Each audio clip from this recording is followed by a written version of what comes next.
Hello दोस्तों, आप सभी का एक नए लेसन में एक बार फिर से स्वागत है। और आज हम लोग लेसन 52 के तहत ऑफ का यूज और अपस्ट्रॉफी कोमा एस का यूज सीखेंगे का के की के अर्थ में।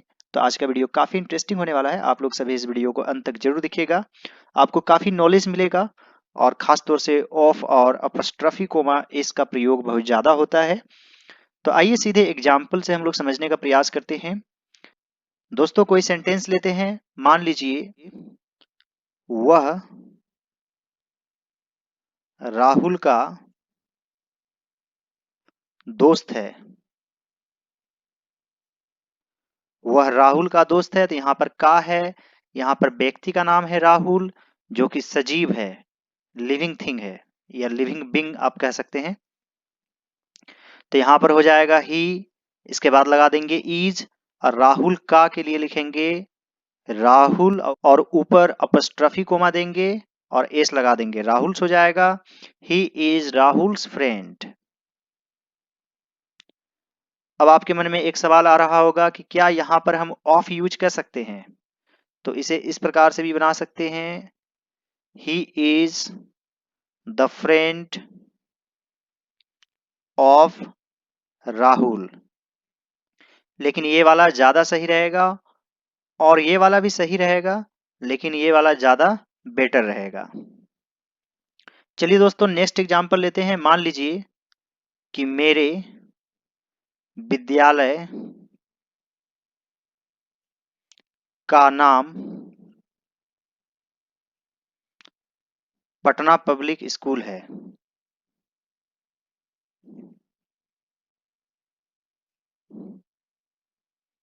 मेरे विद्यालय का नाम पटना पब्लिक स्कूल है। तो यहाँ पर क्या है, विद्यालय का नाम। जब ऑफ का यूज करते हैं तो उल्टा चलते हैं, पहले नाम का लिखेंगे, तब फिर ऑफ लिखेंगे, और तब फिर विद्यालय लिखेंगे, और शुरू द से करेंगे। The name of my school is Patna Public school. अब मान लीजिए दोस्तों कि छोटे बच्चे जो होते हैं इतना लंबा नहीं बोल पाते हैं। The name of my school is Patna Public School, तो वे शॉर्ट में क्या बोलते हैं, my school's name is Patna Public School. और दोस्तों यह भी सही है, इस तरीके से भी बोला जा सकता है, शॉर्ट में यूज होता है।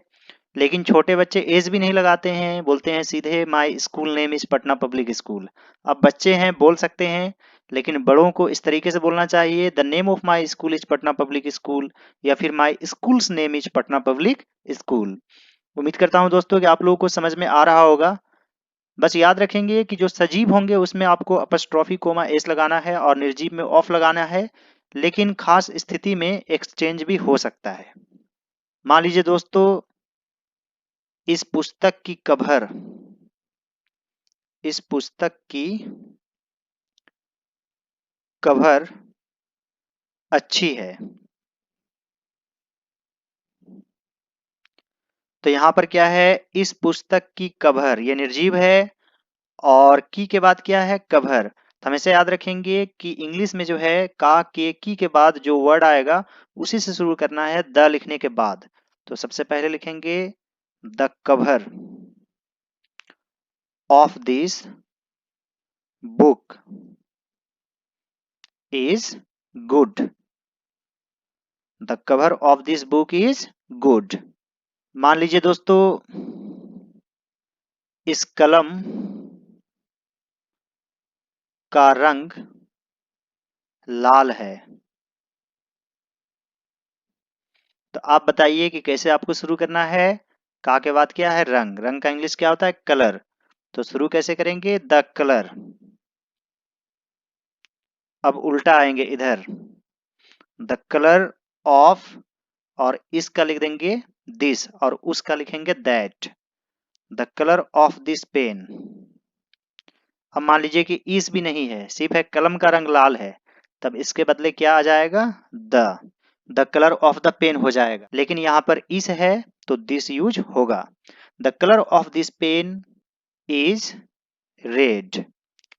इस कलम का रंग लाल है। मान लीजिए दोस्तों आकाश का रंग नीला है, आकाश का रंग नीला है, तो यहां पर आप कैसे बनाएंगे, the colour of the sky is blue. चलिए दोस्तों नेक्स्ट सेंटेंस की तरफ आगे बढ़ते हैं और एक कंफ्यूजन को दूर करते हैं। मान लीजिए मेरे पिताजी का नाम, मेरे पिताजी का नाम मिस्टर रमेश है।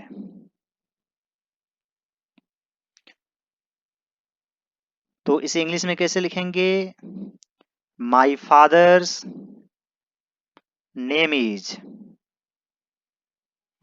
मिस्टर रमेश। तो यहाँ एक चीज आप नोटिस करेंगे कि अपस्ट्रॉफी कोमा देने के बाद एस लगा है का के लिए, और बहुत लोग इसे फादर्स समझ लेते हैं इस तरह प्लूरल नंबर में, और समझते हैं कि यह प्लूरल नंबर में है, एक से अधिक है, और इसे गलत मान लेते हैं और बच्चे को नहीं सिखाते हैं। लेकिन यहाँ पर फादर्स होगा का के अर्थ में, my father's name is mister Ramesh.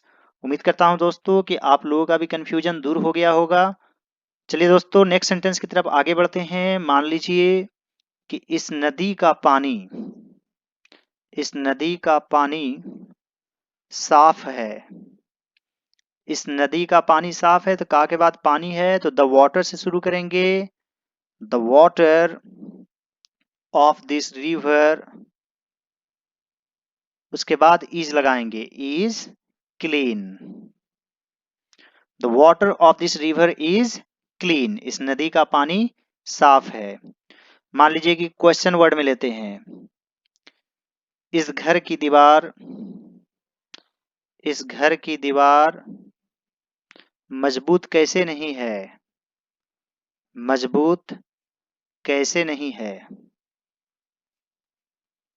इस घर की दीवार मजबूत कैसे नहीं है, तो सबसे पहले कैसे का लिखेंगे हाउ, इसके बाद लगा देंगे is, how is the wall of this house. तो the wall of this house, यहां से यहां तक क्या है, सब्जेक्ट है अभी, इसे आप नाउन फ्रेज भी मान सकते हैं। How is the wall of this house, तब नॉट यूज करेंगे, नॉट स्ट्रॉन्ग। मान लीजिए कि क्या वह तुम्हारे दोस्त का बेटा है, तुम्हारे दोस्त का बेटा है। तो क्या शुरू में है, तो इज को पहले करेंगे, इज ही योर, और दोस्त का, दोस्त सजीव है इसलिए ऊपर अपस्ट्रॉफी कॉमा देंगे और एस यूज करेंगे, इज ही योर फ्रेंड्स सन। क्या हुआ, तुम्हारे दोस्त का बेटा है। मान लीजिए दोस्तों क्या उस घर की छत मजबूत नहीं है।